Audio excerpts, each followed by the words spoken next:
This is the Galaxy Report for Sunday, October 23rd, 2005. Whoa. Are you sure you know what you're doing?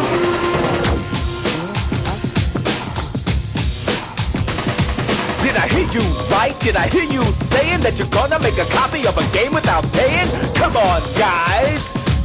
I thought you knew better. Don't copy that floppy. Wait a minute. Who the heck are you anyway? Yeah, and what are you doing on our computer? I'm your MC, double tap. DP, that's the disc protector. For you and the posse, that's the artists, writers, designers, and programmers that worked up the images for games. Thanks for tuning in to this week's edition of the Galaxy Report. I'm Freak Asaka. I'm joined this week by Gyron. Gyron, how's it going? Yo, dog, what's up? What's cracking? I like the new intro. Where'd you get that from? I've been playing a little bit too much of the Def Jam Fight for New York, and it's kind of stuck in my head. You going all gangster on us? OG, I think, is what I prefer to be called. We're going to start calling you Darnell Whitaker, aren't we? Darnell, you don't mess with Darnell. Darnell's, I believe, 94-8. Nice. It is nice. How much do you have to play the game to get on like that? You really just have to be unemployed for a couple of weeks. And you can just really grind your guy up like that. Sweet. It is. We got a pretty packed show this week. Why don't you tell them what they have to look forward to? Oh, yeah, let's go over our patch notes. We've got Deception of the Jedi trailer. We've got an interview with one of the co-producers, and that'll be really interesting. We'll hook you up with a download link and whatnot. We've got a little chat between you and I on Publish 24, the good, the bad, the hot fix. We've got a great Squad Leader interview coming up talking about some of the changes that's been made to Squad Leader, the Squad Leader revamp, if you will. And that's really good. It's an adjective that I use a lot.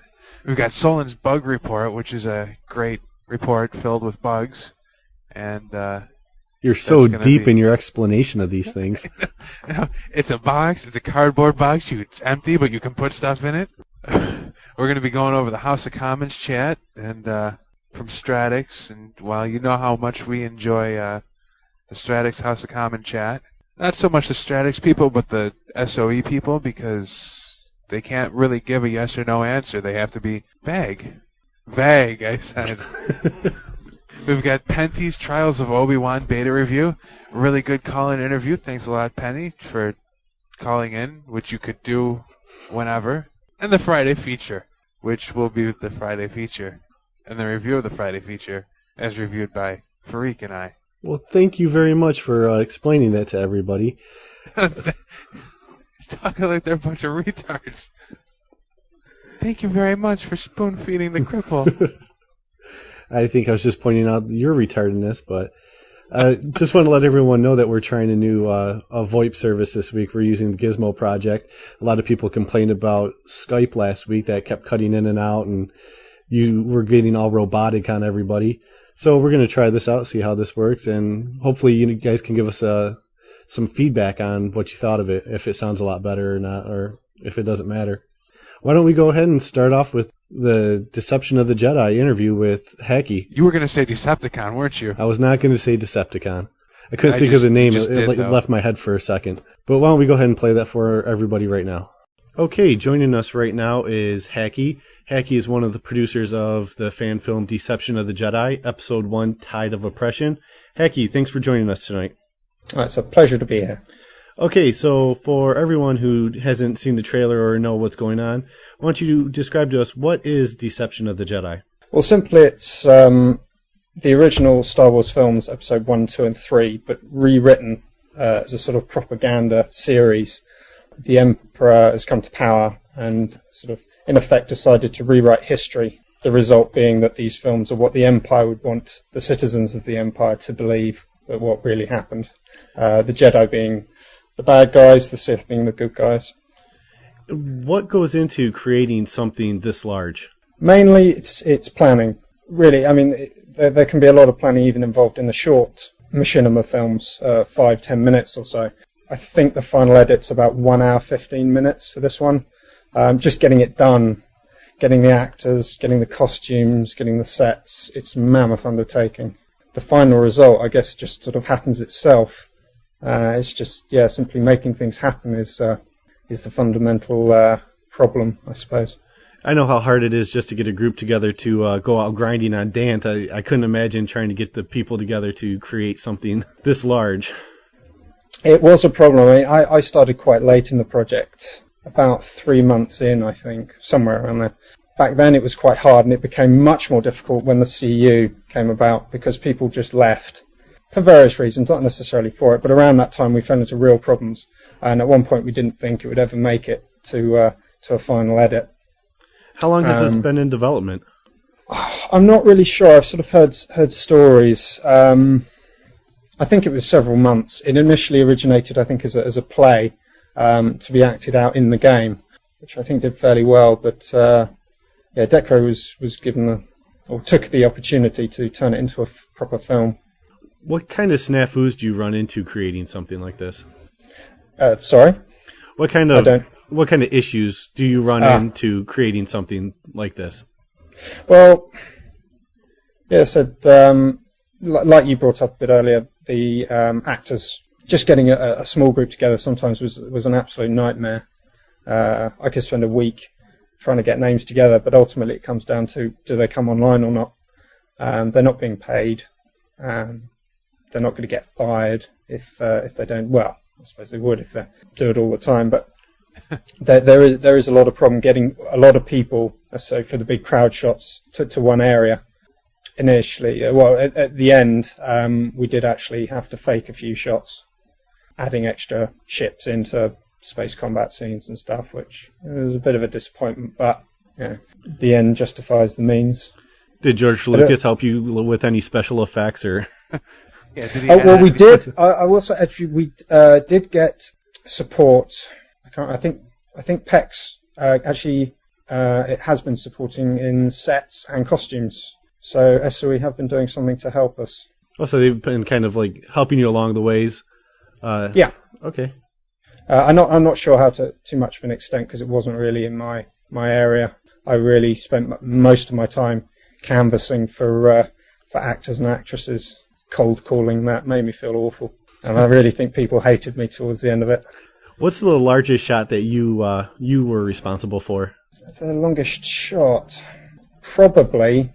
I think the most troublesome must have been there's a gunfight in the main hallway in Thede Palace, because that was our largest combat scene. We did manage to get all the people in for that. I think it was about 12 aside, 24 people.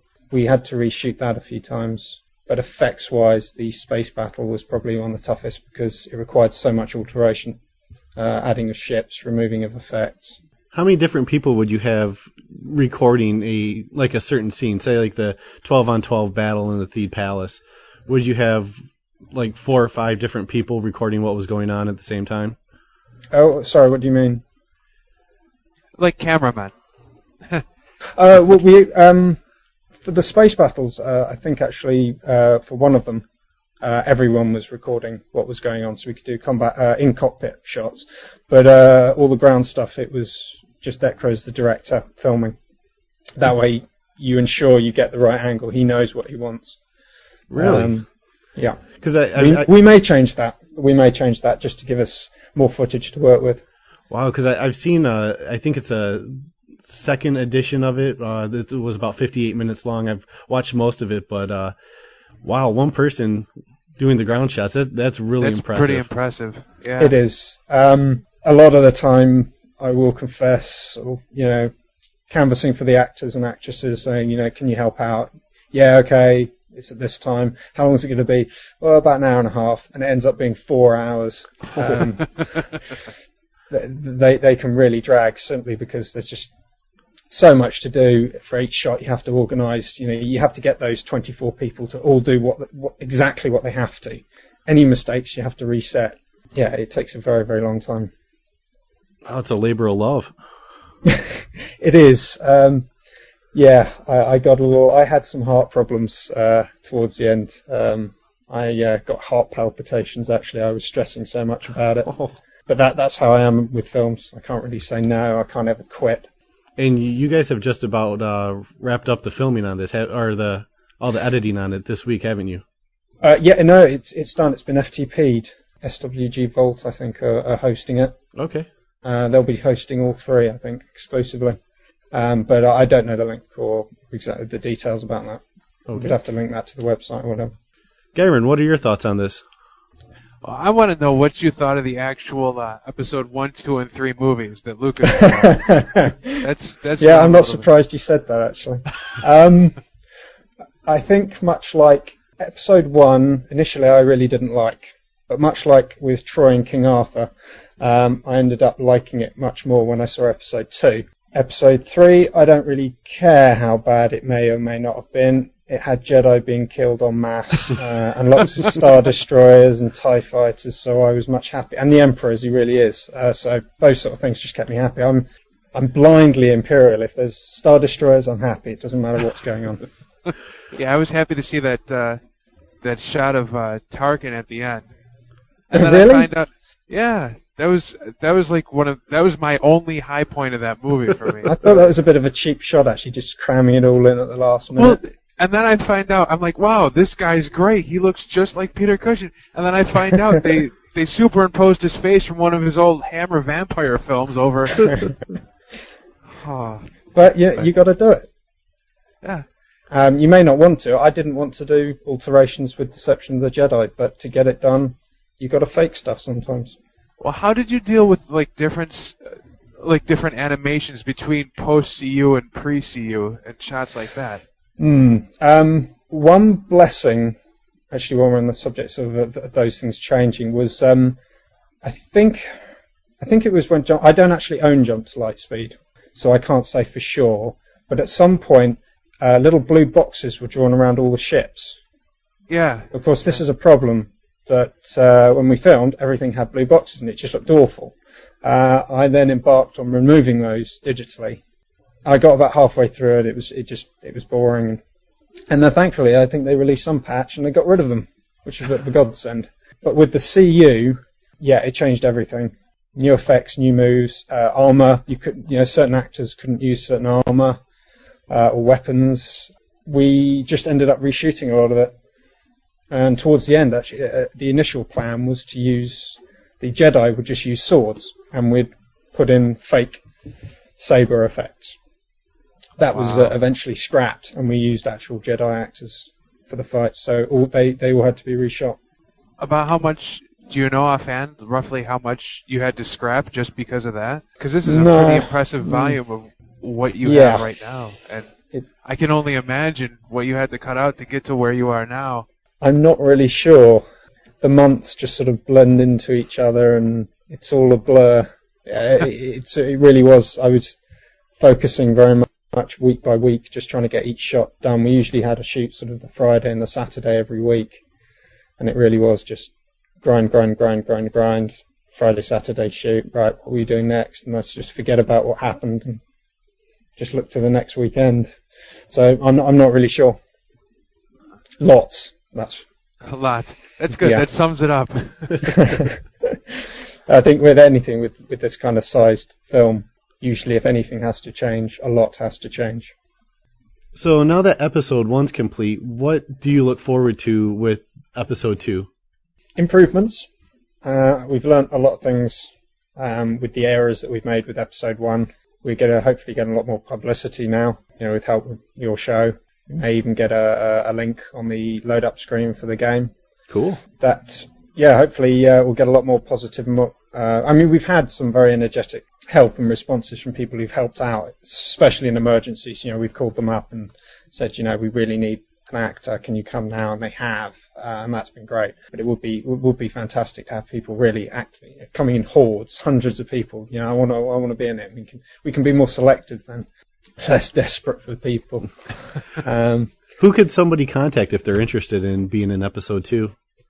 Sometimes we'll post on forums asking, but if you go to Chimera, Decro, DECRO, and myself, Haki, HAKI, we're probably the best two people to. There are lots of other names, but fundamentally I only really relay stuff to Decro. Yeah, probably contact us too, in-game, mail, tell. It's fine. I think we have cast all the major roles except one, but we're going to have some very, very, very large battle scenes where we're going to need an awful lot of people, and we don't have everyone for that yet. When does filming begin on that? We've just uploaded the final cut to the FTP yesterday. I think the plan is just go do a bit more planning for the initial working on episode 2 and then take a 2-month break. I've got a couple more projects, real life filming projects to finish up, and then we'll get cracking on episode 2 filming. So probably early January. Okay. Well, like you said, they just got episode 1 loaded up to the FTP. Hopefully that will be up this weekend, and you can find that over at swgvault.ign.com. If you might want to give it some time, if the actual episode isn't up yet, they do have the trailer on there, and I will direct link either to the trailer, or if the actual movie is up, we'll direct link to that for you guys. So, very kind. Well, we'll go ahead now and let you get to bed, and because we've kept you up all night. I want to thank Hacky for coming on and giving us the opportunity to promote you. And thank you for the opportunity to talk about it. It's good to unload onto someone. It's 10 months of pressure and tension. Yeah, it's good to talk. All right, you have a good night. All right, you too. Take care. Just want to let everybody know that the movie is now officially up on SWG Vault, and we will have the link to that directly in our show notes.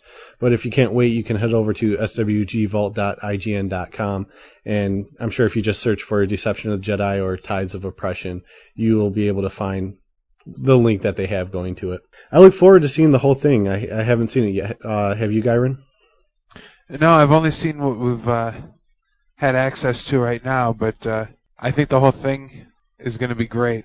I mean, just in the work that they put together, even with just the trailer and whatnot, I mean, a lot of stuff goes into it. And as you heard in the interview, there's a lot of great expertise from all different kinds of people. And I can't believe the amount of time that they had to put into that. I mean, I just think about the amount of time I put into this show every week, just editing up in like 45 minutes or of audio, but trying to sync up audio with video and clean up video, and I know, and then have the combat upgrade come through. Yeah, but I definitely suggest everybody check that out.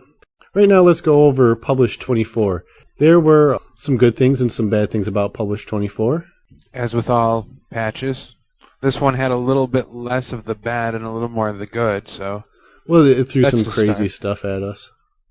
Yeah, well, yeah, that and preparation for Trials of Obi-Wan launching shortly, going live. I'm wondering if some of the bugs that were included with this publish weren't because of what was downloaded to go with the Trials of Obi-Wan patch. Publish. Like Expansion. the Obi-Wan splash when you log in now? Yeah. Joining us right now to talk about the squad leader upgrade that came along with Publish 24 is the squad leader correspondent, Darth Sushi. Darth, thanks for coming back on the show. Hey, glad to be here. Thanks for having me back. So, where should we start off this week with the squad leader revamp? Oh, well, gosh, where did we leave off? We sucked and we were broken, and now we're the flavor of the month. I've seen a lot, like almost every group I've been in since the revamp has had at least one squad leader in it. Yeah, well, that's on purpose, I think. It's nice to see it. Finally getting some love out there. So what do you like about the upgrades that came along with Publish 24?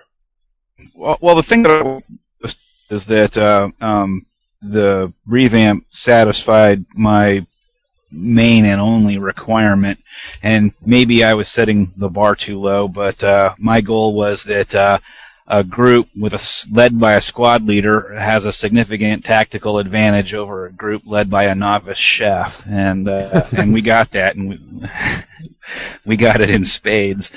There's been a lot of rethinking done in both I guess in the design and how we play the game, because the group leadership requirement's been removed. So you're no longer required to be the leader of the group, and multiple squad leaders can participate in cross buff using their specials, and I think this is an illustration of the restoration of tactical decision making that the combat upgrade was supposed to bring us. Pre-CU it was all macro and button mashing, and whoever did the most damage first won.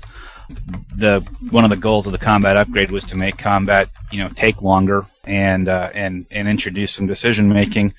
And with the squad leader revamp, with taking away all of our passive buffs and turning them into active buffs that you can only have one of active at a time, you have to put some thought into it and think about which one of our buffs is going to be the one that's going to provide the most advantage at the most opportune time, and it moves away from the having an alt who's a bot sitting in some planet somewhere, shouting out squad leader buffs in spatial and otherwise being ignored. It's making it a core component of any team that's going to get anything done in the game, and it's great. What are some of the main changes from what they gave you guys on Test Center to what actually made it in the publish? Well, that's hard to say exactly because there were two different versions of what was running on Test Center. There was what was on the public Test Center, and then there was the incremental changes that were being pushed out to TC2 and the Obi-Wan beta.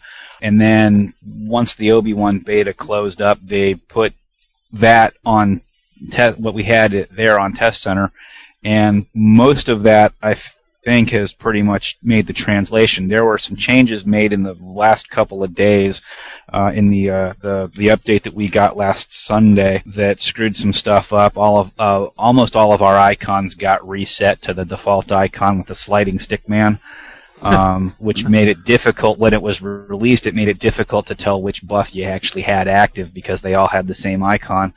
Beyond that, it looks like initially it looked like maybe 3 of our specials were broken. Initially, we thought that Call to Arms was broken, but it turns out that it's most likely not once we finally figured out what it is it's supposed to be doing. And it's sort of difficult when the devs just give you a vague description and they won't play the numbers game.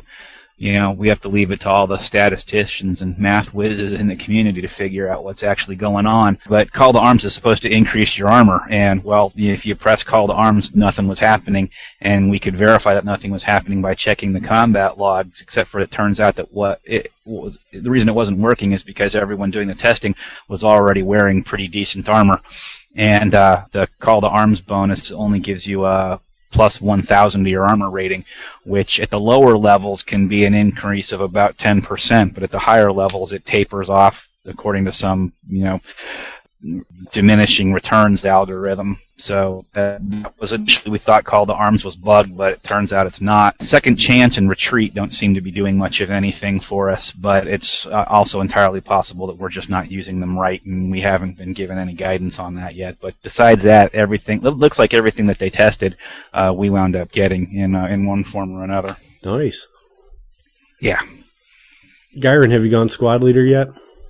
No, I haven't gone squad leader in a long time, but maybe the first group I got into, and every group since has had at least one squad leader. And are you worried about like the flavor of the month feel that you're going to get now? What about Jedi calls for nerf? Because they always call for nerf. And you had mentioned previously, like talking about a pre-nerf for the stuff, but I don't know. Are you concerned about any kind of backlash to come back from the one single time that you've actually got something good out of a patch, a publish? I'm not too worried, and I understand that the various sectors of the community are sort of in an uproar over not just the squad leader revamp, but some of the other stuff that came out in Publish 24. But I'm a big fan of dabbling and having a diverse template, and the way that squad leader's been set up in the revamp with called shot modification and a leadership modification being added in at novice and master, and in every box in between, it means that you can dabble and you can get the ability, but if you master, you'll just be better at it, and that's, I think, the way it should be. the leadership mod seems to be affecting individual buffs only, which I guess is by design and seems fine to me. But Called Shot has been the subject of an awful lot of misinterpreted results and disinformation in the community. Called Shot is only good for the next attack against the target that the shot was called on. And it's funny because the Squad Leader revamp was on Test Center, or in some combination of the public Test Center and the Obi-Wan beta test server. It was up and available for 6 weeks before anybody in the Bounty Hunter or Jedi community cared, because they finally figured out what you could actually do if you stacked all that stuff. All the preemptive calls for nerfing that came out of our community were based on a worst case scenario analysis of what this could possibly do, and it probably was overpowered. So we were saying, hey, look, this is overpowered. You need to do something about this, and they actually did. There were a couple of rounds where they were evidently listening to our concerns and taking our feedback and making those changes and re-releasing them as later iterations as part of that test cycle. Because Called Shot did get adjusted, and it was adjusted in the downward direction. I wouldn't necessarily call that a nerf, because it was justified, because there was some insanity. So you think they actually got the balance right for at least one time here? It's going to have to play out in live to see where the real sweet spot's going to be with that, and it's hard to say whether it's balanced correctly right now. It seems to me like it probably is. Although the day patch 24, published 24 was released, there was a report of a smuggler that was able to achieve a 25,000 point hit against a target. Nice. which is ridiculous, but it was also the perfect storm of circumstances that have to be in place in order to generate those kinds of numbers. It just don't happen, and if they do, well, shame on the target for sitting still and taking it. Right. In the testing that we were doing on TC Prime, and when I was testing with people who knew what they were doing, realistically under real live PvP encounter type scenarios, it was pretty rare with some of the maximum damage weapons that I was seeing. I was lucky to be throwing off more than about 3K a hit, which is still pretty high, but it's also mitigated by a lot of other armor and defenses on the part of the target. Someone in the chat room just mentioned that they heard a Master Rifleman, Master Bounty Hunter, Squad Leader 0400 took out a Master Defender in one hit. Did you buy it? Yeah, probably. It's possible, and if you catch the Master Defender when he doesn't have I don't know, all of the things that they can possibly have running, and when you take into account all the force specials, food, what is the Master Defender's health stat was at. I played Master Defender, Master Rifleman, and not Master Bounty Hunter, Master Rifleman, and some combination of Squad Leader on Test Center. I played a lot of those different permutations, and some of that stuff is possible, and it's possible to generate some one-hit in caps with some insane numbers. But generally speaking, if you're a Jedi and you're sitting out there, first off, let's assume that the Jedi wasn't AFK. That the Jedi was actually out there playing his character. If you see a rifleman, decloak farther than 20 meters from you, and take an aim at you, the Jedi should be closing that distance or doing something. Yeah, and there are an awful lot of Jedi out there that take the short bus to the academy, and I don't have any sympathy for any of them. But in terms of the Squad Leader having any impact whatsoever on the Bounty Hunter Jedi Wars, it's a double-edged sword. It's great that we're in demand. It's great that people finally, appreciate some of the advantages that our skills and abilities apply. And I guarantee that that's going to be an iterative cycle there of balance checking and making sure. But on the other hand, I think there was a stretch there where the Jedi were running a little bit too free, and I don't know. There was a point where in testing where, although it wasn't being said, and there's no confirmation of this from the devs, I'm just talking as a player, that Publish 24 is probably the one of the first inklings of what Order 66 is going to look like. And if squad leaders are standing at the tip of that spear, well, I think that's a great thing for us. It makes the squad leader into a lightning rod, and our forums have gotten kind of messy. But overall, I think it's going to be a good thing for the future of the game and for squad leaders. Period.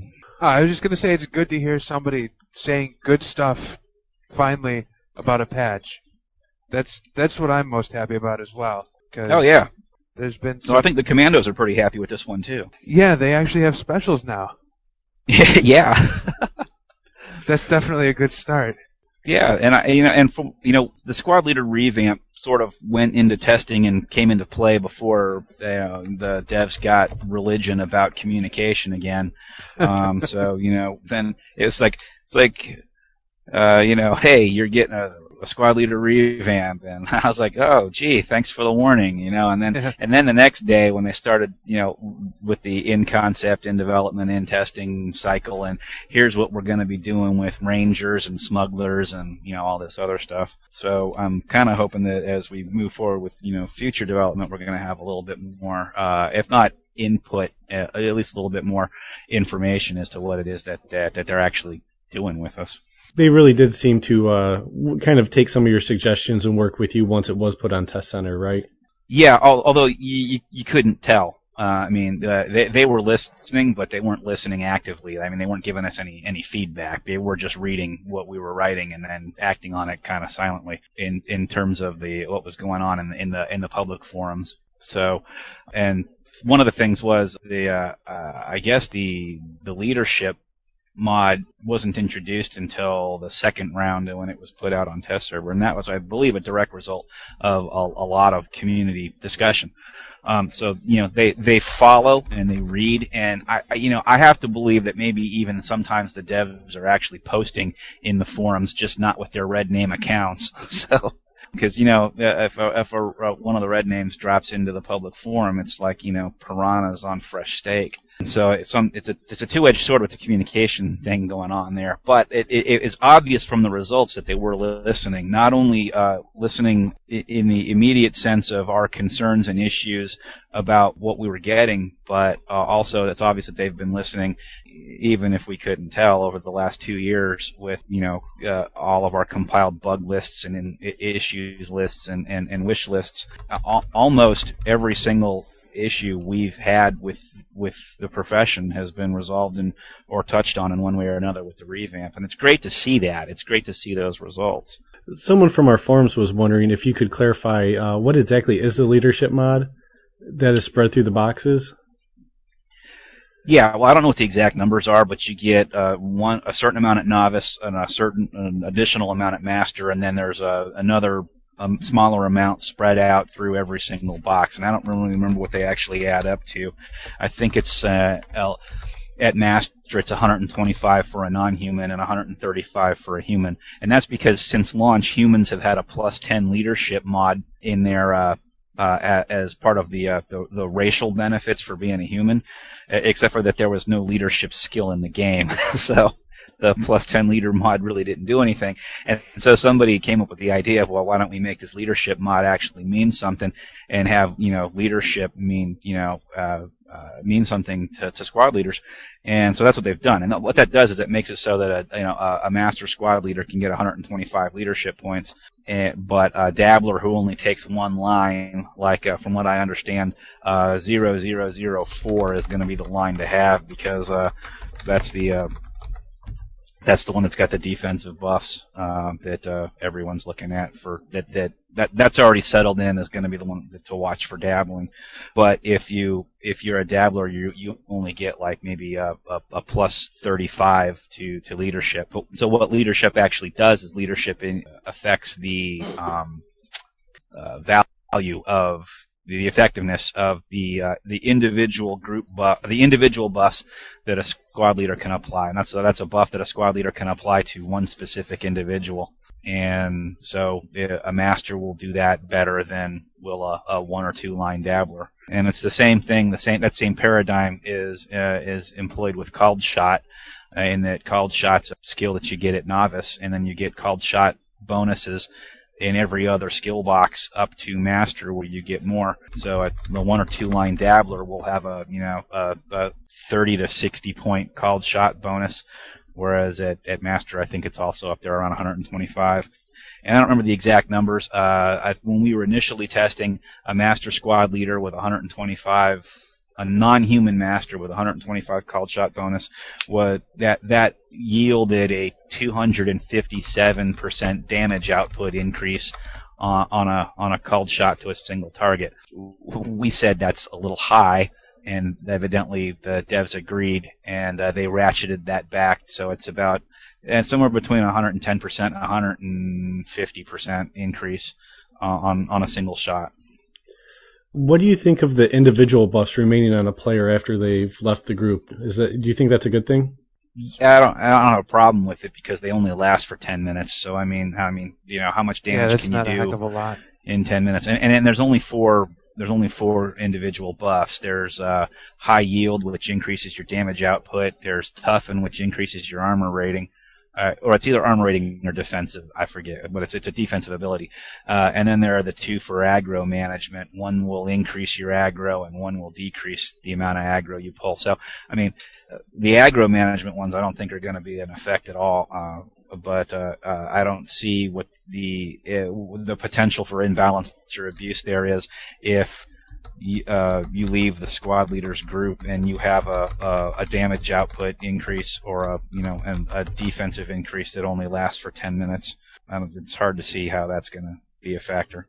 I think there's a bug right now that we've reported that somebody out in one of the Galaxy forums found, I think on Ahazi, that there's an issue where someone's found a way to make group buffs stick when leaving the squad leaders group or when traveling outside the 100-meter range. And that's actually of much greater concern to me, because those buffs, generally speaking, have a lot greater specific utility, and they last for 30 minutes, so it's a bigger deal.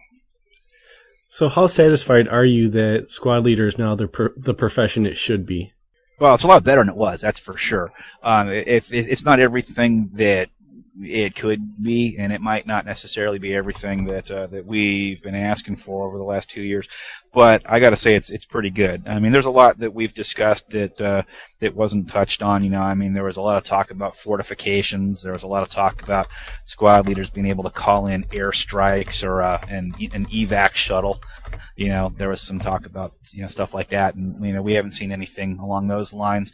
And maybe that's probably more appropriate in terms of talking about a GCW revamp and giving bonuses based on rank or something like that.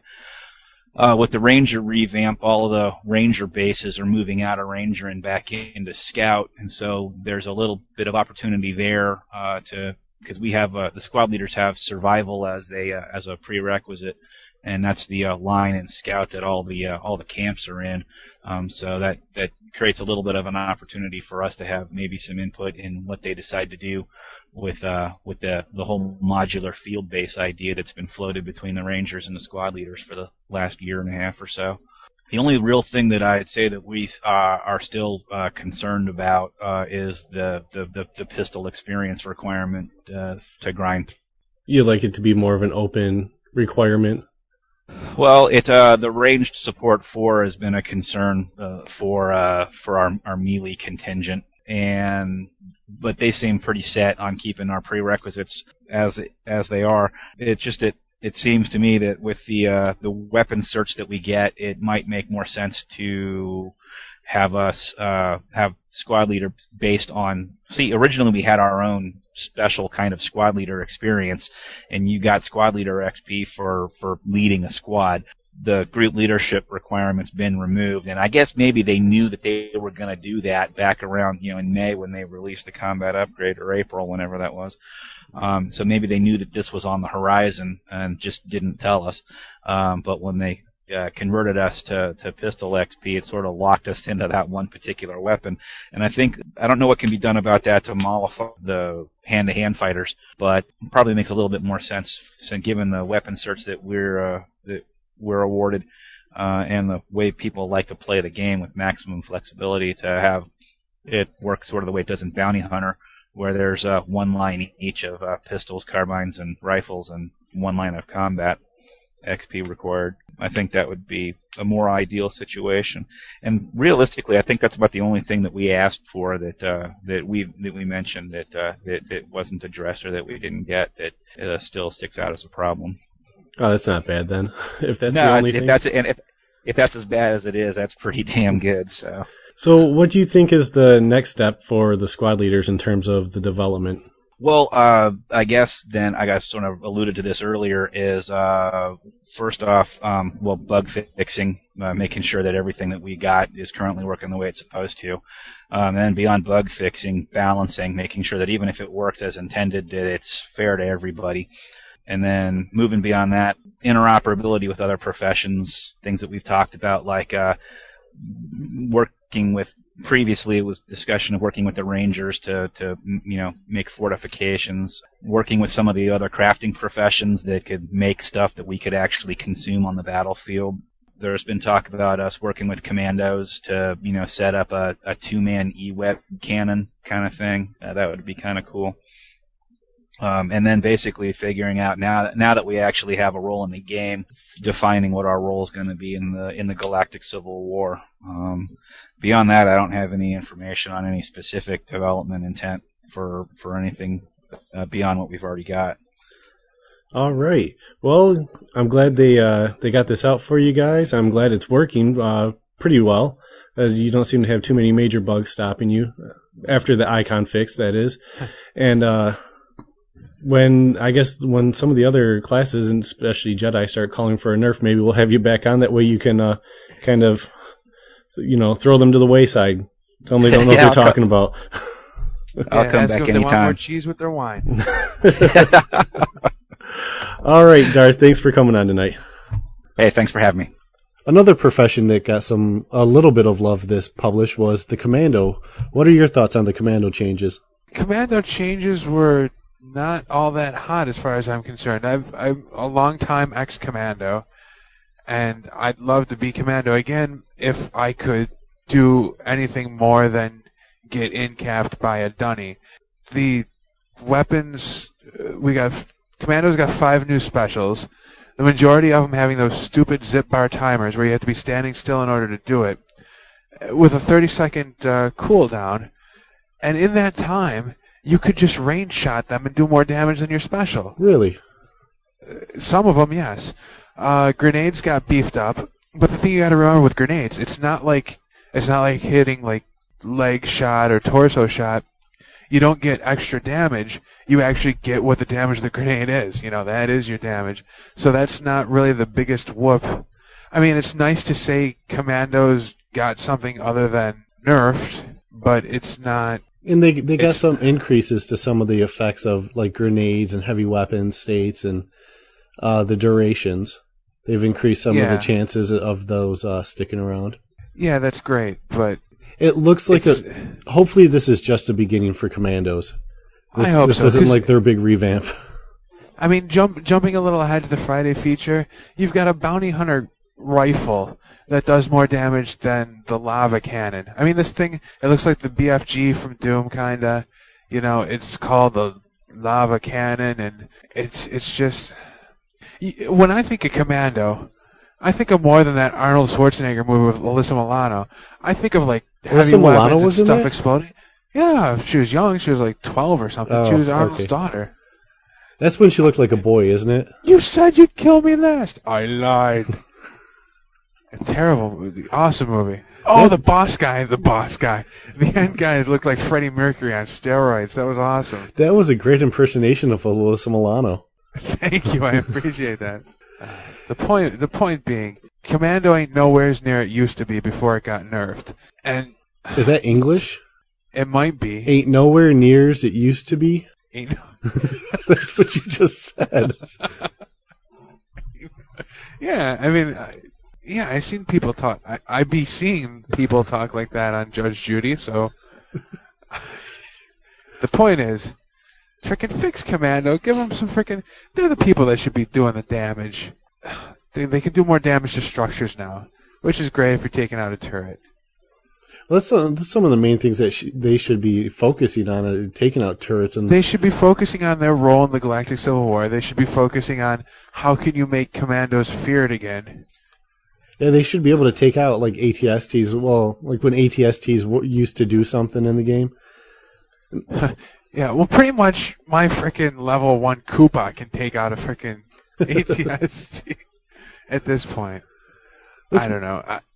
I'm just happy that Squad Leader got attention. I'm happy that they listened to the players a little bit. And I'm happy that people are a little bit happy. I mean, when people start worrying that a class is overpowered, or could be overpowered if dabbled correctly, I guess that's a good sign. Yeah. And it's about time they got something, so who cares if they're overpowered for a little bit? They've been pretty much useless for 2 years. Yeah, and it would be nice if they could start having 20 people groups again. Right. That would be great. It'd be great if there's some content worthy of 20 people groups. I just thought of a new skill, a new reason why you would want a squad leader in your group. Instead of having 8 people, you could have 20 people like the old days. But what are they going to take out? What are 20 people going to take out? I don't know. You're going to spin faster. You're going to need 20 people to take out frickin' Necrosis now that he does Force Choke, even though he was never a Jedi and he's just an android. And the only reason why he has lightsabers is because it's from frickin' Jedis that he's killed. Well, while we're on that topic, let's talk about the AI specials that they beefed up in this publish.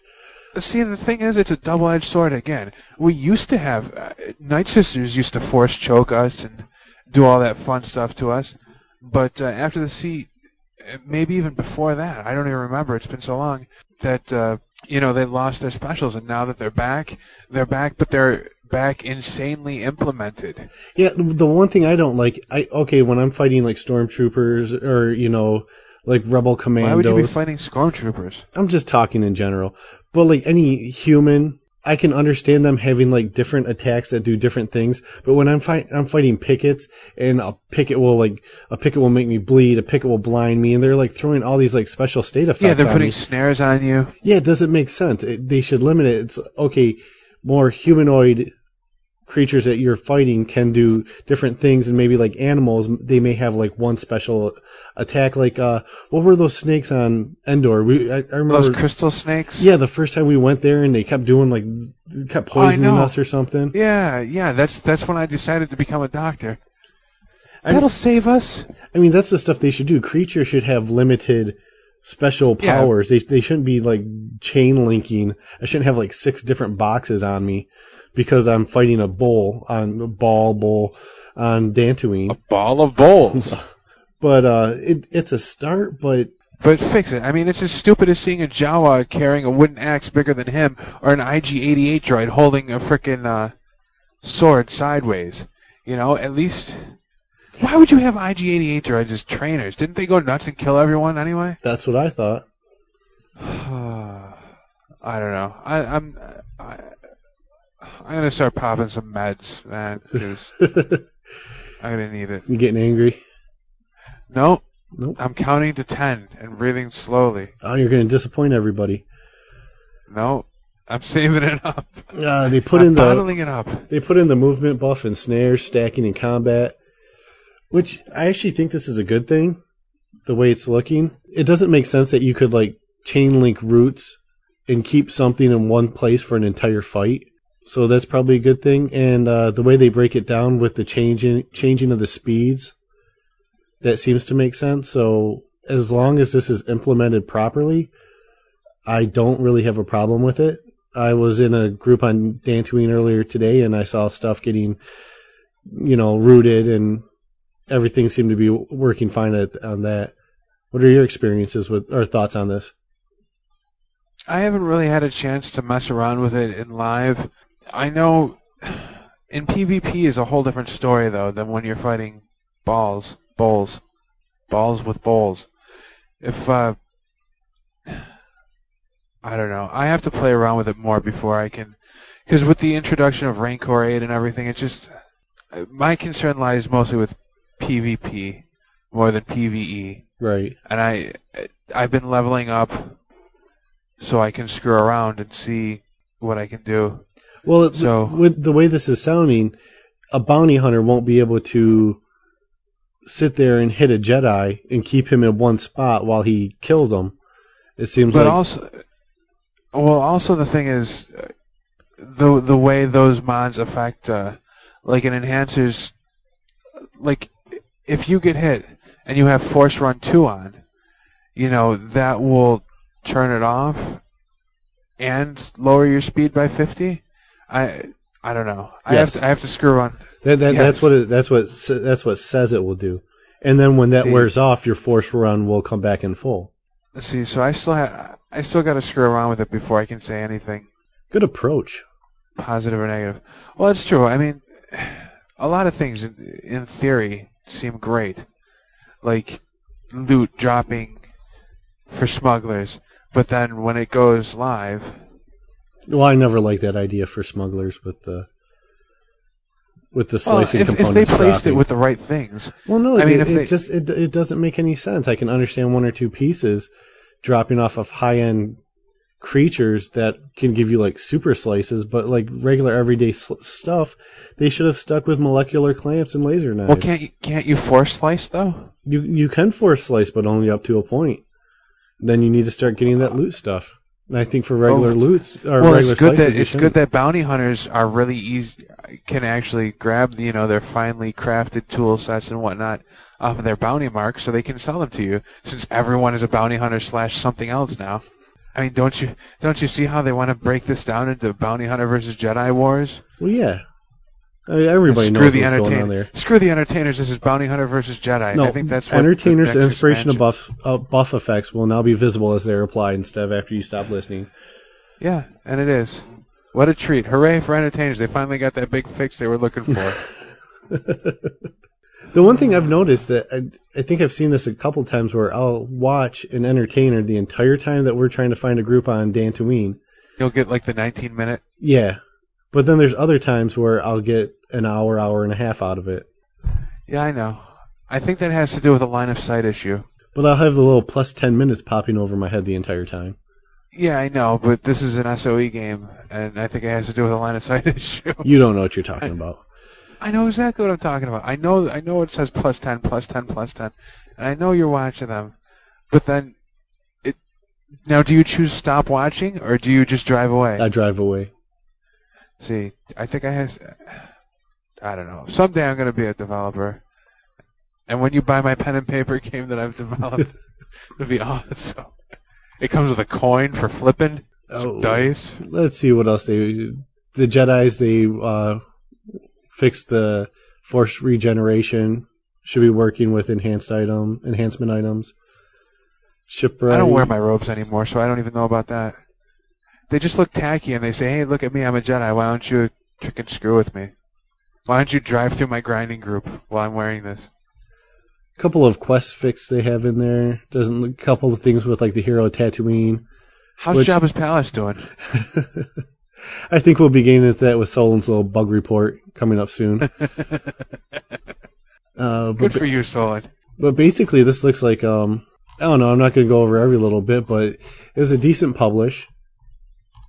Squad leaders got what they wanted, and after a couple of little fixes, They for started them, to get some of the stuff that they wanted. right. Well, I think they got a pretty big chunk, didn't they? There's always more. Yeah. Yeah, that is always more. On that note, why don't we go ahead and play everyone for you now Solon's bug report. Solon is our official bug wiki manager. He called himself the unofficial. We decided to make him the official because he's the only one who's really been taking care of the bug wiki lately, which That's right. everyone needs to be getting out there with all the recent issues and posting on there, putting everything in that's going on. One person can't take care of it all themselves, so. But here we go. We'll play it for you now. Here's Solon and the bug report.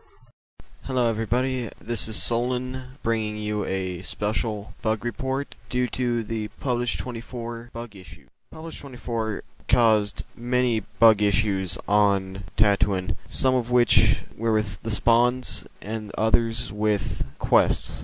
Jabba's Palace was found on World of Warcraft, which is why it was not there in SWG, and the hermit quests have not been working properly. The spawns for them have not been spawning correctly, and so those have been unable to be completed since the publish. On my adventures on Tatooine, there have also been numerous amounts of other bugs found there. I believe I found a level 200 Bantha, a Elder Zuka Boar, and also about 200 basic camp kits placed right on top of each other. So there was a huge, I'd say 100 meter by 100 meter lag fest of camp kits right outside Squill Cave. Just so I can keep my ranting here just about the bugs, I'm going to start to wrap this up. But personally, I believe that this patch has been notorious for bugs, and I'm sure that this show is going to be insanely long with all the crap Gyron is going to be ranting on about. Well, anyway, this is Solon, the unofficial Bug Wiki manager for the GalaxyReport.com. I think my favorite ones in there are the 00 Tatooine and the Jabba's Palace completely disappearing. Yeah, now what happens if you were inside Jabba's Palace? Like maybe you were doing the missions and then you logged out inside. It's something I'd like to hear about. If that happened to you, call me. And I'll do absolutely nothing about it, but I want to know how it completely disappeared. I know. I do too. But you know what? It's working as intended. It's now cloaked. It's got a whole.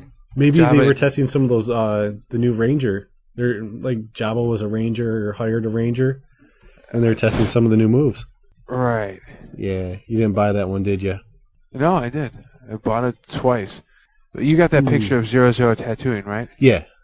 I'll put that on the website and post a link that way everybody can check it out because that's funny. That's good stuff.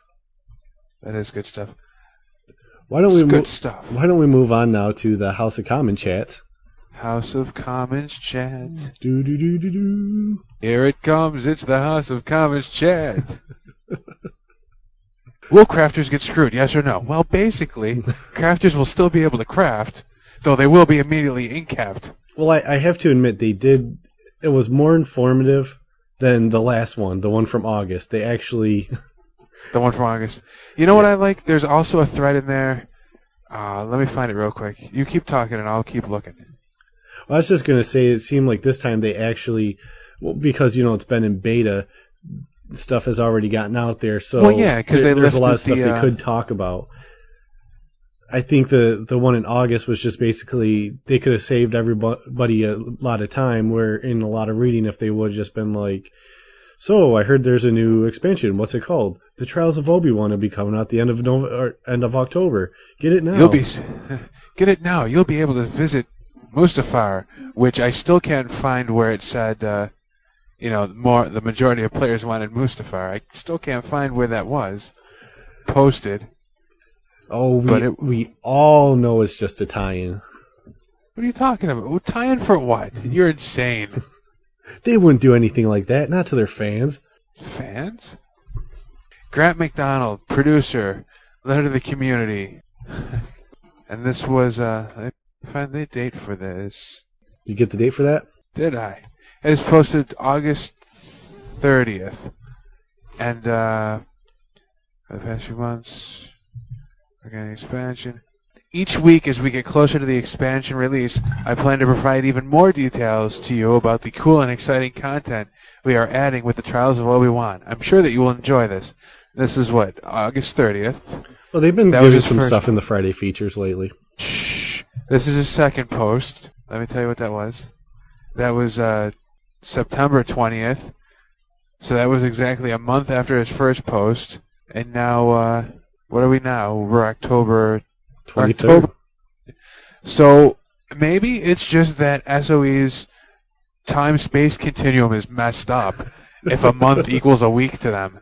And maybe I fixed all their problems. Maybe we're screwed up. No, maybe they just don't know. And now that you've brought it to their attention, Yeah, what are we everything using? will Like work the out perfect. standard Roman calendar? Maybe they're on the Mayan calendar. Then we're screwed in 2012. No more galaxies. I know, when all of our electronics go crazy. Kaput. Stupid Mayans and their calendar. The one thing I want to know is what would crafters expect out of an expansion like the Trials of Obi-Wan? Maybe a quest where you get an unlimited use schematic like what they did for Riz.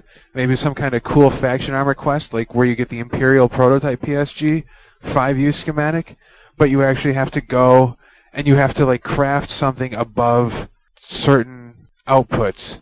You have to like craft like, at least 500k resists. And then once you turn that in, here's like a unlimited use schematic that you can know and use forever. Maybe Talers. Maybe they can get some new schematics for clothes other than when Jump to Lightspeed came out and they needed to add new schematics. Just in general, what do they got? They got the hooded cloaks and the Ithorian outfits. That was it. That was the only new schematics ever added for Taler. Let them make some kind of... What's interesting is they have the... if you look on the Friday feature, which I know we're going to talk about, but this kind of comes into play right now, there's a suit that adds like +3 clothing toughness. So I have no idea what that means, but it could be something interesting. I don't know. It just seems they could be doing so much more. I always say that though. I still pay $30 a month. But a pure crafter, they're going to have to hire a group or be part of a larger group to go anywhere. Well, no, it doesn't have to be that way though. I mean, why not show up at somewhere like the museum in Bastille, how they have the painting quests, something like that? Well, yeah, in that sense they can add stuff, but I'm talking about like this as an expansion of the Trials of Obi-Wan. You're adding the new planet Mustafar. Do you want low-level areas on there for them to be able to run those missions? Well, you don't even have to. You don't even have to be. If you buy the expansion, maybe you'll get. And maybe when you get off the shuttle, some guy comes up to you and hands you like a fistful of schematics. I mean, at this point, that would be appreciated. I mean, you can't tell me you're enjoying like the same old like skins, the same old weapon skins, the same old stuff. I mean, yeah, they're adding quest drops and stuff like that, but why not? I mean, even something as trivial as like different colored weapons. Who knows? I mean, they did it in Ultima Online. Why not? I don't know. It seems like if they thought about it, they could come up with. They came up with the Riz quest, and that was actually kind of cool. And that's the only thing that I can reference right now as a crafting quest. But I think it's done the right way. If they come out with another quest like the Riz quest, people are just going to be like, "Oh, all it is the Riz quest all over again," even if it's for something different. But then at least it would be like, oh, at least it's not nothing for the past year and a half. Well, they do get some new schematics. It looks like a larger percentage of the drops are going to be schematics instead of actually being able to get weapons, which I don't totally agree with, but. Oh, they're going to be limited.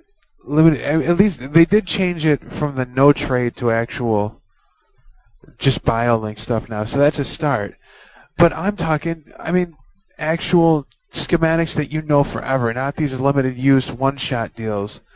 Stuff that you can actually, once you get the ingredients, even if it has to come from a loot drop. I mean, obviously, your pure crafter isn't going to go to the Deathwatch bunker and make his own frickin' helmet. Yeah, jetpack. But the problem with unlimited ones now, since the way they've changed crafting, like before you knew something, but with the way experimentation was, you had different people making different things. Now everyone's going to know how to make the best weapon, so no matter where you go, you're going to find it's going to be flooded with all the same weapon everywhere. If it's an unlimited use schematic, there's going to be no variation. Yeah, but you could, look what they did with the Trandoshan laser rifle. I think that was the schematic from the Avatar. It's still not as good as an advanced laser rifle. Even if you put in the same stuff, it looks cooler. I'm not sure if they're able to figure out if it caps at the same price at the same place as the ALR right now, considering slicing and everything. But I mean, even if the weapons are equal, just a different skin. I mean, it's like, remember before the CU, how everyone wore composite armor? Right. Didn't that look stupid? I mean, they were clone troopers, but without the clone armor.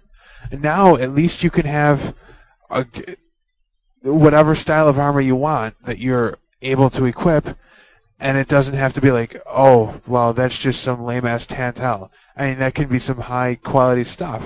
Well, that's what I'm talking about, where if you have unlimited use schematics, if it's the best weapon for a profession, then with the way the caps are now, everybody is going to have the exact same weapon. So if but everyone does now anyway. Everyone's running around with an advanced. Every bounty hunter, which is one out of every 2 players, is a master bounty hunter with an advanced laser rifle that's maxed out. I mean, that's the way it is now. Look around. It's true. It's exactly the way it is now. The only time that it's different is when you see like a Master Teresh Kasai Master Doctor or something. And then he's got the Knuckles of Katarn. Trust me, I'm right. I deleted my crafting account. I'm right. But you're going to reactivate your crafting account. Yeah, I mean, yeah, sure, I'm going to reactivate it, but that's just because I'm some douchebag that keeps SOE into making stupid changes because I don't have the willpower to keep my account canceled long enough. Yeah, and I'm not trying to say that there's like a ton of stuff for crafters. It's just at this point, it's what can they put in there for pure crafter. Plus, ever since the CU, there's only like 4 weaponsmiths per server anyway. 4 armorsmiths, right? 1 tailor, no bioengineers. And they're all making the exact same stat thing. It's not like going around, it's like, oh, this one's like 0.2 seconds faster than anything I've ever seen. It's all going to be the same across the board. So give them schematics for different skins that are unlimited use. So at least you'll have the chance of looking at something other than something else when that bounty hunter comes to encap you. Or why not limited use schematics, but have them look different? No. Like you say, different skins. That way, each time you get one, it's going to be different looking. So people are going to be searching around looking for a certain type of weapon. A certain weapon that has certain stats that look certain ways. Billionaire armorsmith weaponsmith, the guy buying all the same looking ones off the bazaar and then reselling them for a different... The economy's screwed anyway. It doesn't matter. The point is, I'm right and you know it. What were we talking about? We're talking about the House of Common chat. We got way off. It's true. It's true. We think it, but when does that not happen? Crafting. It's good. Good for you. Crafting needs to be turned into a secondary. Yeah, that's the other option. That's the thing that pisses me off. When you double, I mean, yes, you can say, oh, well, you knew you were going to master armorsmith, weaponsmith, and have a crappy combat level. Well, yeah, but at least have something to show for it. At least be able to make stuff that's better than drop items if you're going to invest 100 and frickin' however many points that you invest into it. It's just, I don't know. Make it a separate pool for crafting then. Like right, you get a certain amount of crafting skill points, a certain amount of... Yeah, you pick the one, you pick the 2 that you want, and that's... Yeah, it doesn't interfere with your combat level. It doesn't interfere with your combat skills, you know? Right. And just keep it very limited. Don't make it so people could double master things. You just make it so, like at the most, they could master one profession or dabble in a couple different professions. Yeah. That would be the only other situation. And I actually see that as a possibility on the horizon someday. I think it makes the most sense because if double crafters, they can't do anything. Yeah. What can you do? You can hit, I think you can master shipwright. You can have a triple crafting mastery. You might be able, I think you can hit master artisan, master armorsmith, weaponsmith, and shipwright. Really? And still be a combat level 1. Let me check. I have a freaking thing right on my desktop that I can refer to when I try to talk people into going 400 Doctor, Master Teresh Kasai, Master Swordsman. That's Master Artesian. And we can... Oh, yeah. Oh, that's good. Right there. Yeah. You can do it? You can do it. Yeah, you can hit weaponsmith and armorsmith and artisan and No, you can't. But you could if you dropped... Oh, regardless. The point is, make it a separate pool if you're going to keep on screwing with us. Ex-crafters that reactivate their account a month after they cancel it. It's funny how we got from the House of Commons chat to this. House of Commons chat. I thought that I mean, was my everybody's send-off. read it, so they know what's going on. Yeah, that's true. Well, we were talking about it too. Yeah. Just now, I remember. I remember my grandpappy telling me the days. About 20 minutes ago, we started talking about it. We need to congratulate Jendon again for getting one of the trivia questions right. The droid engineer correspondent. I know. I wonder how many boxes of the frickin' game he has at this point. He's paying probably like $95 a month just because he keeps winning. Oh, what was This his box question? set. What was his question? He had a good question too. I don't. right there. What species is Greedo?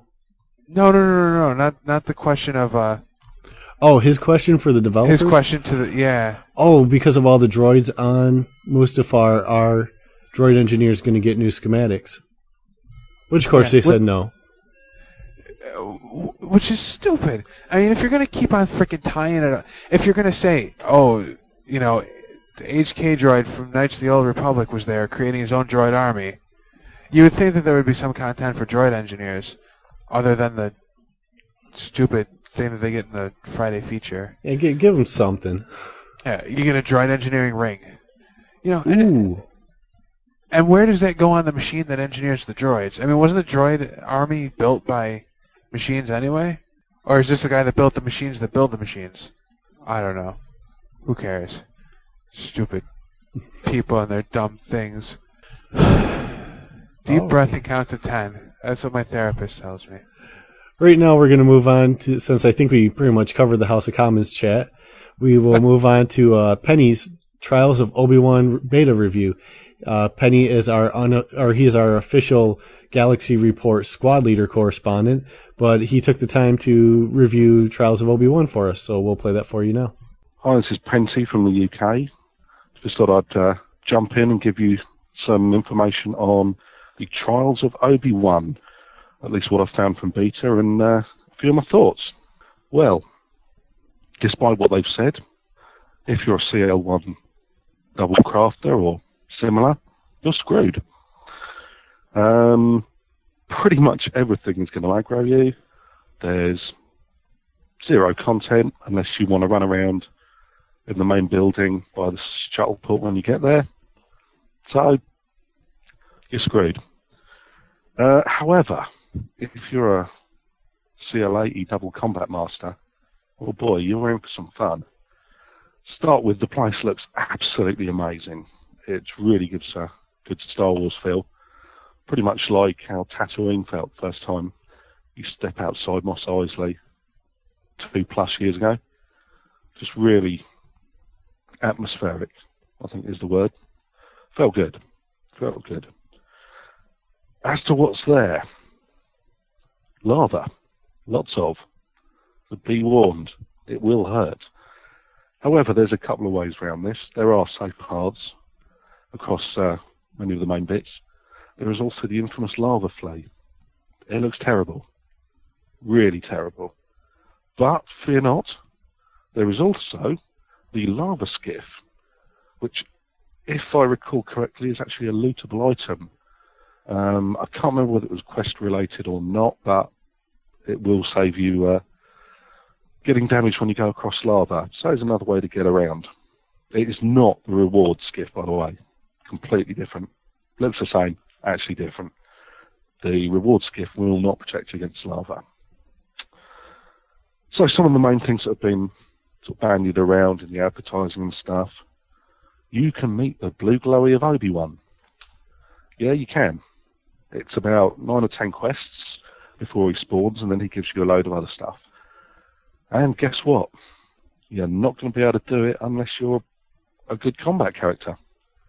It is feasible, has been done. Were reports of bugs, so I assume they will be fixed, or have been fixed. Who knows? Guess we'll find out in a week's time. YT 2400, the new ship. Yeah, looks great. Again, there is a path of quests to get to it. About 6 in all. And again, they're combat ones. You're going to need to be CL80. It's fact. Sorry, guys. It's just the way it's going to be. The one interesting bit, which I don't know if any of you guys ever played Diablo 2, but if you remember the Horodric Cube, where you could sling a few items in, hey presto, out pops a new item. Well, we've got one now. The Chugon-Dar Cube. Again, it's quest-orientated. Supposedly, I think it's been designed to be non-combat achievable, but seeing as how everything seems to be CL60 plus, it's going to aggro you if you're double crafter. So you're going to need help. Also, once you've got the cube, the stuff you need to put in it all drops from combat kills. So again, you're going to need help. Now, this is quite good in the fact that you can bung bits in, press the magic button, hey presto, potentially a new item. There are, I think someone did some calculations, something like 45,000 possible combinations. And some interesting items have been coming out on the 20-odd recipes that people have got so far. Stuff like minor health stims, 3 use, and will raise your health by 75 points. What else do we have? External ranged weapon scope. 10 uses, lasts 1 minute, and modifies your range accuracy by 115. Not bad. Not bad. There is also dun, dun, dun, dance batons that have been found, both the right and left, and a flat-bladed one. So, some content for all you dancers. However, you're going to have to rely on someone else to get it for you. Now, there are also, apparently, some schematics coming out of this thing. One's been found literally just before the end of beta. The Obsidian Lance schematic. Sounds pretty sexy, but with 45,000 possible combinations, I think it's going to be a while before the schematics are found. Speaking of schematics, it was confirmed that there were allegedly about 20 of them put in. I think 2, maybe 3 have been found total through the beta testing, so a lot more still to be found. Don't know whether that's an acceptable amount or not. Personally, I don't think so. I think every reward pretty much should have been a schematic. Give our crafters a chance to actually have some fun for a change. Get some new content for them, for Christ's sake. What else? Oh yeah, most of the rewards were coming out as no-drop items, so you couldn't trade them, couldn't put them in your house, couldn't do jack. However, the devs have actually listened to the beta testers, and they are now BioLink items. So there is hope for SOE yet. They did seem to actually listen to some of the stuff in beta. A lot of the hidden walls are gone that people were moaning about. So all in all, it's looking good, providing you're not a crafter, when unfortunately you have got the shaft again. However, a glimmer of hope, we think, is the Mustafarian mining suit, which seems to have some, I think it was clothing toughness mods on it, which, although the description was, I believe, something about protecting the person against the extreme heat of Mustafar, and obviously because of the lava, however, seems to be more along the lines of TKA, TKM, whatever, or crafter protection, rather than actually protecting you against the lava. Didn't get a chance to test this personally, but if it is something that's been put in, then I suppose that's a step in the right direction. But could be too little too late.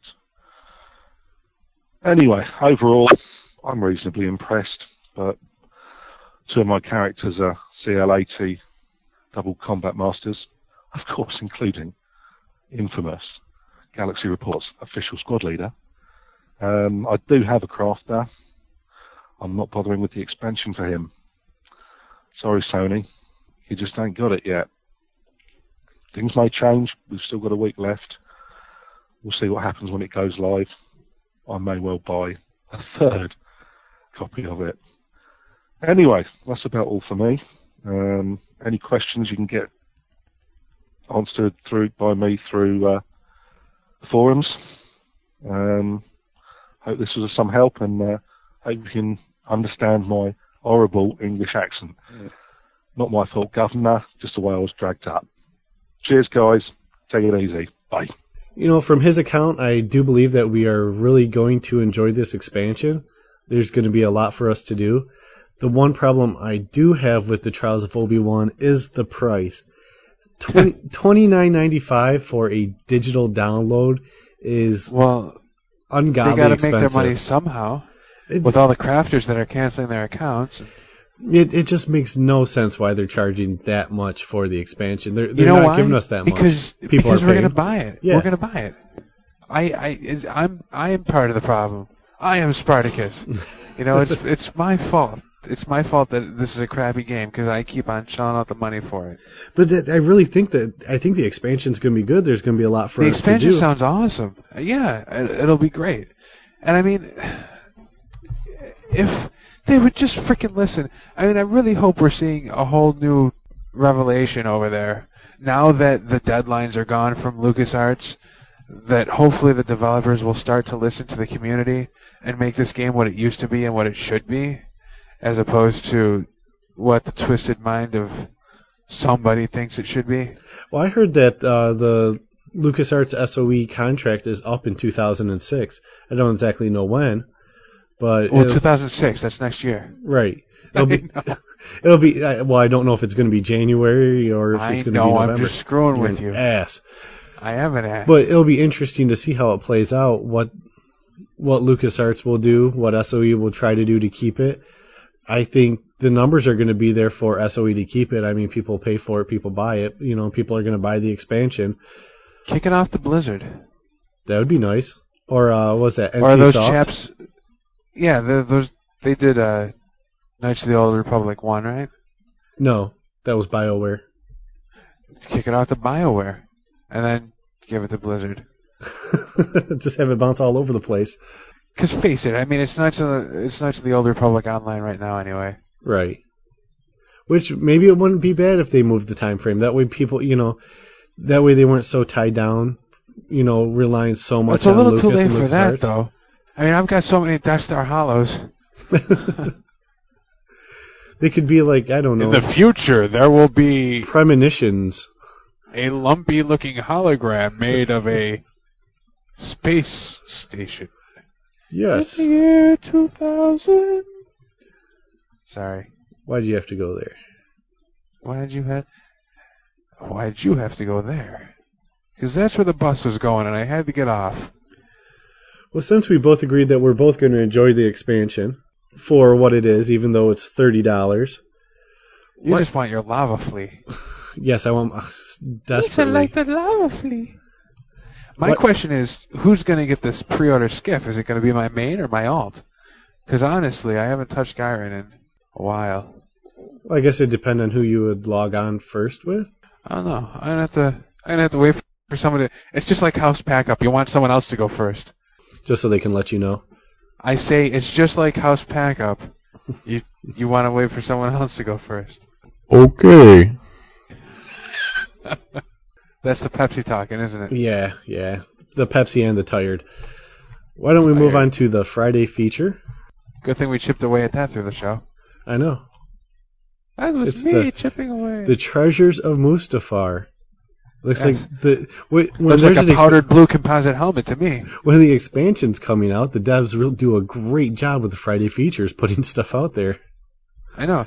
Really, nothing copy and pasted from a player thread. I'm kind of disappointed though that I just dropped Master Fencer, and there's like, are you a good fisherman? I've never fished in the game. Oh. Not even at our guild-sponsored fishing event, I missed it that which night. I didn't see you at. I apologize. That's okay. I was just gonna make a lame-ass masturbator joke. Are you a good fisherman? Would you consider yourself a masturbator? Get it? Because it's a double meaning there. Wow. Sorry. That is the Bliss Muck touchy skin talking. rug is hideous. It kind of looks to me like just any other hide dropped, but colored differently. Yeah. It's ugly though. It's very ugly. But the light engagement helmet, isn't that a piece of armor that's already in the game? Like a Tantal helmet? Yes. I believe so.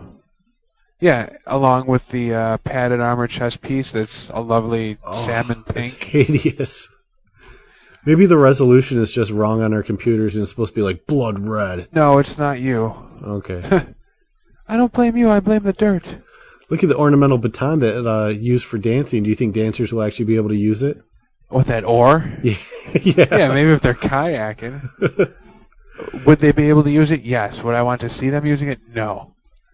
But hey, what do I know? I'm not one of the people that voted for Mustafar, like everyone else must have. I must have missed that thread. I like the lance and the sword that they have. Those look kind of cool. Aren't those really just things that exist with a different blade on it? The obsidian weapons? Well, weren't you just complaining earlier that crafters should get, even if it's just like a... Different skins, yes. There you go, different skins. I like the way the blades look on those. You would, being a swordsman, that you dropped. I can go through like I like the 2 nights of banded grinding. I like the fact that there's skill mods attached to these too, even if they all are just ranged accuracy. Yeah, but range accuracy is definitely range accuracy. It is, but you figure one might have range accuracy, one might increase the speed, or something like. What about something like heals you for 50 every 3 seconds or something? What is this, Warcraft? You can't have stuff like that that's useful and cool. It's just an idea I threw out. Well, I'll put that idea back where it's from whence it came. So the Wild Force Shard, anybody can use that? Yeah, it's just a Wild Force Shard. It doesn't care. Okay. Are you Force sensitive? Yes. Yes. You can use me. Are you a non-Force sensitive? Yes. You can use me. You gonna get your Jedi Master Cloak? No, I'm gonna hold off on grinding my Jedi until I find out what's going on with ranged and melee defenses, and I don't know. I may drop the skill set I have now to be from a powerful flavor of the month type skill set to just a pure role playing skill set, and then use my alt as my main. You know what I find kind of funny on this Jedi Master Cloak is the required level to equip is 80, and the required skill to equip is Jedi Padawan. Jedi Padawan. Yeah, which is easy to obtain as long as you keep your old weapon skills. Right. But good old Gyron's only 70, so. We should But at least grind it's pure. it out. It's pure Jedi. Pure Yeah. Jedi. You know what would have been funny is if they would have made like Master Squad Leader a skill to equip that. Like you had to be Master Squad Leader. You know, and who's to say that there's not going to be a screwed up like that Necrosis carbine that you needed Master Rifles to use? I'm trying to think if there's anything else. The weapons look kind of cool. You know, that would be a nice addition to the game. Yeah, well, yeah. Everything new is welcome as far as art. Got the chef And, ring, yeah, the droid engineer ring you talked about, Yeah, the taming necklace. yeah, for taming. Remember when creature handlers were scary? Oh, I hated creature handlers. Pokemon. I choose you, Grawl Mauler. Both of you. All three of you.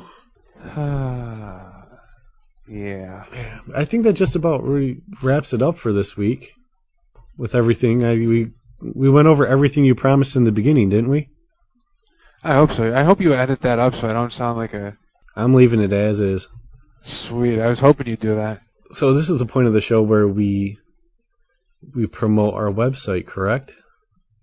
Traditionally, that's where it goes. And after which Actually, no. You used to pimp the heck out of it. You used to Oh, we can't say pimp anymore. No. You used to. I used to do it at the beginning and the end. Yeah, you were like Bionic Joe, Bionic Commando. You're Well, like, yeah, I figured we'll just do it at the end. Why not? Well, I'm sure that's fascinating for you. we'll just do it in the end. How you like that? Oh, the most Sorry. disgusting thing I saw today. Have you ever seen that Dirty Job show on Discovery Channel? I've seen the commercials for it, but I haven't been inclined to watch it because I just watch MythBusters. It's actually really funny. They were showing newborn chicks, and they were trying to separate them between males and females because the females sell for more. And they have this Chinese. Isn't that always the way? They have this Chinese guy on there, and he's showing how they check. And he grabs this chick, and he has like this coffee can. He does like this wrist snap with the chick, and it like craps all over the place inside the can. And he like turns the butt inside out to like look for these bumps. No. Yes. No. And like if it's like bumpy and shiny, No. then it's a male. If it's like flat and dull, it's a female. Dude, I just make shit up. That's a boy. That's a girl. How come your coffee can... I cleaned it. I cleaned my coffee can. It was disgusting. I don't know why I brought that up. The random uselessness. It makes me think of the lava flea for some reason. That's if you have That a looks- male lava flea, it can sell for this much on the bazaar. I know. Interesting. Yeah. All right. Head over to our website at www.thegalaxyreport.com. You can get to our forums. You can get to the Bug Wiki, which Solon's been really trying to get filled in, so head on over there and help him out. All you squad leaders, any issues you have with the current publish, get over there and help them out. It's also a good thing you can go double check what people have put in there. And a lot of times people will put something down as a bug and there's either a workaround to it or it's working as is and the person just needs it explained to them. So you can head over there, fill that out. We have our email address, any questions you have, at thegalaxyreport@yahoo.com. The one thing we're going to be looking for this week will be reviews of the Trials of Obi-Wan. If we could get you to just call in and leave a voicemail between 5 and 10 minutes of your experiences on the Trials of Obi-Wan, we would really appreciate that, and we'll work that into next week's show. I have a feeling that's what we're mainly going to be focusing on next week. I have a feeling you're right about that. Do you want to tell them about the special thing we're going to try during the week, or shall I? Oh, you go for it. You've been giddy about that all day. What we're going to try to do, as long as there's no major server issues on the launch of the Trials of Obi-Wan, we are going to record our initial impressions as we land and mess around on Mustafar. I don't know how interesting it's going to be, but we're going to try to do that. It's not going to be edited, so we will have that out probably late on Tuesday night. And it's a little special thank you for all our listeners. I don't know why it'd be a thank you, do you? This sounds more like a punishment. Listen to us more this week. This is an awesome thing, and I like it. Oh, look at that! Pew pew pew. That's what it's gonna. I want to. We got to figure out a way to record the sound effects as we're. That'd be nice to play in the background, right? In sync with what? Can you do? Oh, but how are we gonna get both? I don't know. I'd have to have 2 sound cards. Don't you have 2 computers? I do have 2 computers. Well, but that solves your problem, doesn't it? No, it doesn't. It does not. Call of Duty 2 comes out on Wednesday. I think I'd have to hook up like a 3-computer link to get everything the way I'd want it. But I'm picky like that. You are. You're hardcore,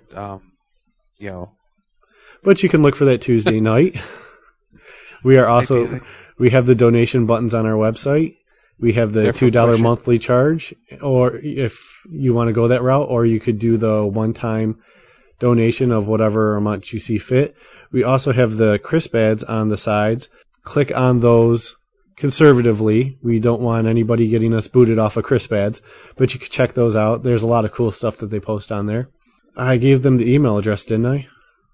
You did. Do you want to talk about Deception of the Jedi real quick? Again? Just the download site? Yeah, that's swgvault.ign.com. and I will have a link directly to that in the show notes. I also want to thank this week, I forgot to thank at the end of last week's show Drac, the Ranger correspondent, for coming on, so I want to thank him this week. I also want to thank Darth Sushi for coming on and talking about the squad leader revamp. I want to thank Penny and Solon for helping out with the show, and I also want to thank Hacky, the producer of one of the producers of Deception of the Jedi, for coming on the show and basically letting us know a little bit of what goes into making something on the scale of Deception of the Jedi. So everybody check that out. Thanks to MX-S Hosting for hosting our website. If you need any hosting for a website or anything like that, check them out at mx-s.co.uk. And I think that wraps it up for this week. Thanks for listening. We'll see you next week.